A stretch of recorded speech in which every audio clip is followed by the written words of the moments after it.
হৈছে আকৌ এবাৰ চাব খোজো তোমাক প্ৰথম চোৱাৰ দৰে আকৌ এবাৰ পাব খোজো তোমাক প্ৰথম। মই অৱসৰ হোৱাৰ পিছতো অৱসৰ হোৱা নাই, বৰং বেছিহে ব্যস্ত হৈছোঁ।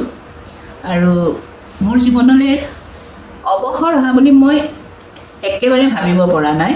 কাৰণ কিয়, মই পঢ়া শুনাৰ লগতে সংগীতৰ যি সাধনা, সংগীতৰ যি চৰ্চা, এতিয়া মই আৰু সংগীতৰ লগত বেছিহে অলপ সময় দিব পাৰিছোঁ। চাকৰি জীৱনত যদি অলপ কমো হৈছিল, এতিয়া ৰিটায়াৰমেণ্টৰ পিছত মই প্ৰায় গোটেই দিনটো সংগীতৰ লগতেই ব্যস্ত থাকোঁ। তাৰোপৰি মই বিভিন্ন অনুষ্ঠানৰ লগতো জড়িত হৈ আছোঁ। এতিয়া মাজতে মই কৃষ্ণগুৰু বিশ্ববিদ্যালয়ত প্ৰফেচাৰ অফ প্ৰেক্টিছ হিচাপে তাত এপইণ্টমেণ্ট হৈছিলোঁ। তাৰপিছত মই এতিয়া অকল মোৰ ঘৰতেই যে মোৰ মিউজিক স্কুল এখন আছে তেনেকুৱা নহয়। মই ইভিন এতিয়া জাগিৰোডলৈ যাওঁ, এভৰি ছানডে মই জাগিৰোড যাওঁ। তাত মই সূৰ্যৱতী বুলি যিখন মিউজিক কলেজ আছে, তাত মই এতিয়া দিনটো প্ৰায় থাকোঁ। ৰাতিপুৱা 8:30 মই গুৱাহাটীৰ পৰা যাওঁ, তাৰ পৰা মই বেক কৰোঁ 2টা বজাত, আহি আকৌ 4 বজাৰ পৰা মই ঘৰত গানৰ ক্লাছ ষ্টাৰ্ট কৰোঁ। কৰি মই 8 বজালৈ ইয়াতে গানৰ ক্লাছ কৰোঁ। মই বহুত সুখী যে মই চ'কল যিটো গ্লেমাৰ, এই গ্লেমাৰৰ পিছত মোৰ ঘূৰিবলৈ ইচ্ছা নাই আৰু মই নুঘূৰোঁ। মই সংগীতক এক সাধনা কৰিহে লৈছোঁ আৰু সেই হিচাপে মই বহুতখিনি ষ্টুডেণ্টক মই সংগীতৰ শিক্ষা দি আছোঁ আৰু তেওঁলোকে অতি সুন্দৰভাৱে মোৰ নিচিনাকৈ ক্লাছিকেল মিউজিক, মডাৰ্ণ, ভাল মডাৰ্ণ ছং, সেইবোৰ তেওঁলোকে এতিয়াও প্ৰেক্টিছ কৰি আছে। গতিকে মই ছেটিছফাইড যে মোৰ যিখিনি শিষ্য তেওঁলোকেও মোৰ নিচিনাই সংগীতক আঁকোৱালি লৈছে আৰু মই ভাবিছোঁ যে মই ছেটিছফাইড যে মই কিবা এটা কাৰোবাক দিব পাৰিছোঁ। আটাইতকৈ ডাঙৰ কথা, সংগীত কেৱল গীত নহয়, সংগীতে মানুহক মানসিক প্ৰশান্তি দিয়ে, সংগীতে মানুহক জীয়াই থকাৰ প্ৰেৰণা দিয়ে, সংগীতে এখন সমাজ গঢ়িব পাৰে, এখন সুস্থ সমাজ। সুস্থ সংগীতেহে সুস্থ সমাজ গঢ়িব পাৰিব। কিন্তু মই কাৰো নাম নকওঁ, এতিয়া দেখা যায় যে নৱপ্ৰজন্মৰ চবেই নহয়, কিছু সংখ্যকে দেখা যায় যে সংগীতৰ নামত কিছু মানে কি ক'ম আৰু বিশৃংখলতা আনিছে।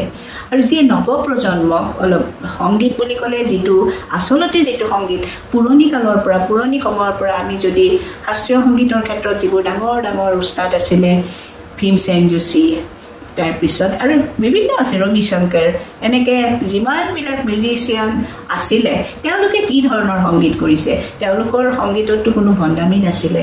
তেওঁলোকে এক সুস্থ মানসিকতাৰে সুস্থ সংগীতৰ সৃষ্টি কৰিছিলে।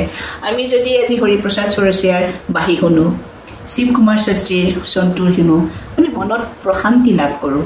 তাত আমাক আৰু ক'বলগীয়া একো নাই। এতিয়াও বহুত শিল্পী আছে, মই শিল্পী বুলি অৱশ্যে নকওঁ দেই, এই ক্ষেত্ৰত মই শিল্পী শব্দটো উঠাই লৈছোঁ, গায়ক গায়িকা।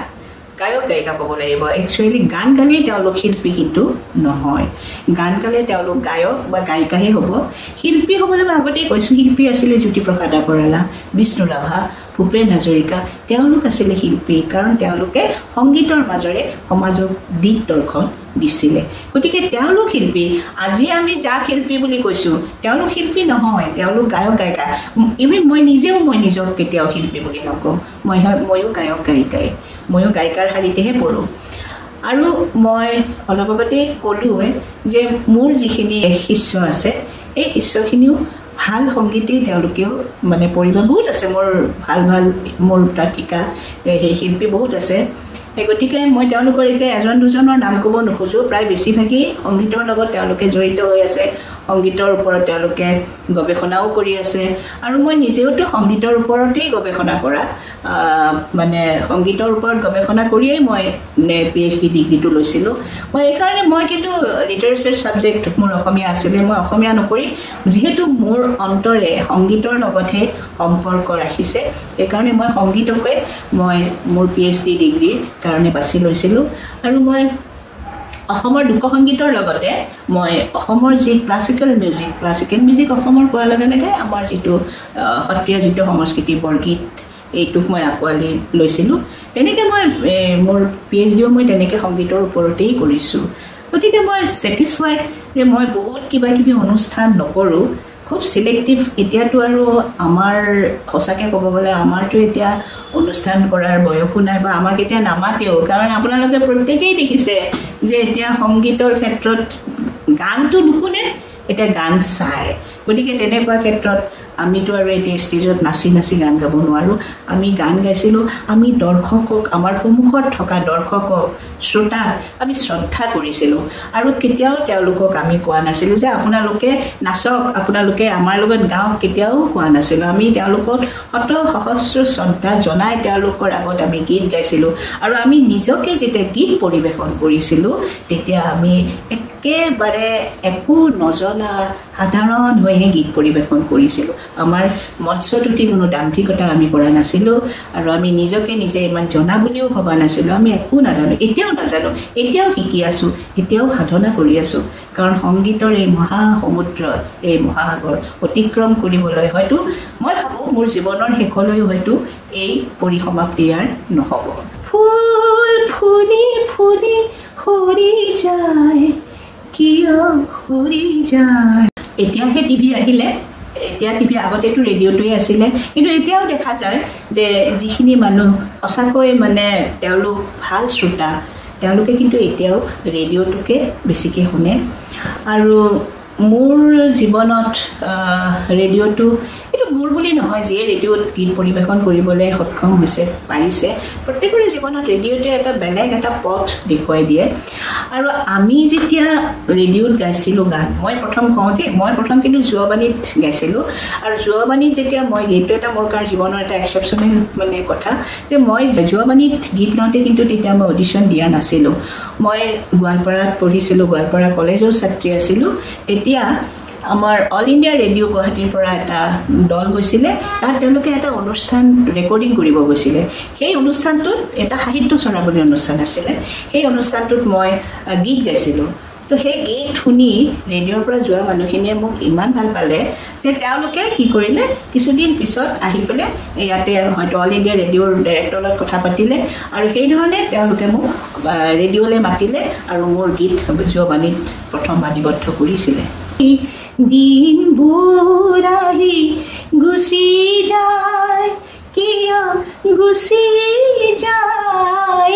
সংগীতৰ যি যাত্ৰা, সেই সংগীতৰ যাত্ৰাত কিন্তু মোৰ সৰু ককাইদেউ বীৰেন দাস, তেওঁ আজি 3 মাহমান আগতে ঢুকালে। তেওঁহে মোক হাতত ধৰি আগবঢ়াই লৈ গৈছিলে। চাওক, আমি যেতিয়া গীত শিকিছিলোঁ তেতিয়া আমি কিন্তু বহুত আৰ্থিক অনাটনৰ মাজত আমি গীত শিকিবলগীয়া হৈছিল। আমি লাগ বোলোতে হাৰমনিয়াম এখনো পোৱা নাছিলোঁ।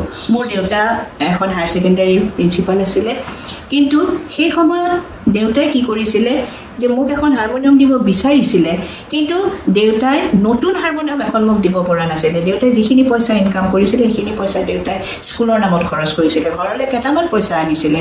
মোৰ মায়ে ধান বিক্ৰী কৰি মোক গান শিকাইছিলে, বাইদেউহঁতক পঢ়াইছিলে।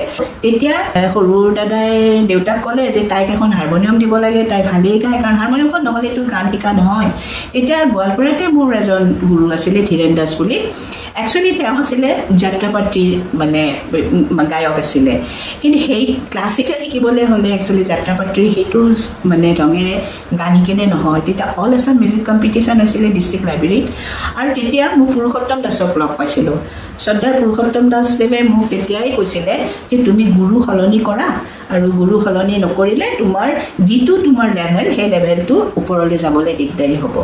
আৰু লগে লগে তেতিয়া মই ঠিক কৰিলোঁ মই ইণ্ডিমেণ্টাই মই গোৱালপাৰা কলেজৰ পৰা আহিলোঁ আহি পেলাই তেতিয়া মই গুৱাহাটীত ক্ষীৰোদ বৰ্মন তেখেতৰ ওচৰতে শচীদেৱ বৰ্মনৰ ফেমিলি আছিলে ক্ষীৰোদ বৰ্মনক মোৰ গুৰু হিচাপে ল'লোঁ আৰু তেখেতৰ তাত মই গীত শিকিলোঁ বি মিউজ কৰিলোঁ তাৰপিছত শ্ৰদ্ধাৰ দামোদৰ বৰাদেৱ ছাৰ তেখেতো ঢুকালে তেখেতৰ ওচৰত মই এম মিউজ কৰিলোঁ আৰু তাৰপিছত মই কলিকতাত পণ্ডিত সমৰেশ চৌধুৰীৰ ওচৰত গান শিকিলোঁ পণ্ডিত সমৰেশ চৌধুৰী হ'ল ৰবি শংকৰৰ শিষ্য তেখেতৰ তাত গান শিকিলোঁ আৰু মই অনুভৱ কৰিছোঁ যে মই মডাৰ্ণ ছং ভালকৈ গাবলৈ হ'লেও ক্লাছিকেল মিউজিকটো জানিবই লাগিব ক্লাছিকেল নোহোৱাকৈ কেতিয়াও এগৰাকী গায়ক বা গায়িকাই গোটেই জীৱন গান গাব নোৱাৰে মই অহংকাৰ নকৰোঁ যে মই এতিয়াও অন্তত মোক যদি আপোনালোকে এখন হাৰমনিয়াম দিয়ে মই অকল সেই হাৰমনিয়ামখন লৈ মই বহুত গীত গাব পাৰিম মোক কোনো বেলেগ ইনষ্ট্ৰুমেণ্ট নালাগে আৰু হাৰমনিয়াম আৰু তবলাখন হ'লেই হ'ব মই তেনেকৈ বহুত গীত গাব পাৰিম মোৰ জীৱনৰ যিটো প্ৰথম গান আছিলে মই ৰেডিঅ' বুলি নকওঁ বাৰু মোৰ জীৱনৰ যিটো প্ৰথম গান আছিলে সেইটো মোক শিকাইছিলে মেজবাহুৰ ৰহমান বুলি এজনে তেওঁ গোৱালপাৰাতে আছিলে সেই গানটো হ'ল অকণমান মই গুণগুণাই দিছোঁ সৰুকৈ চোতালৰ দুবৰি বননি দুবৰি বুকুতে শিলৰ গছকনি সূৰুজৰে কণাবোৰে তাতে যোৱা নাই ৰহন সানি সৰুকৈ চোতালৰ দুবৰি বননি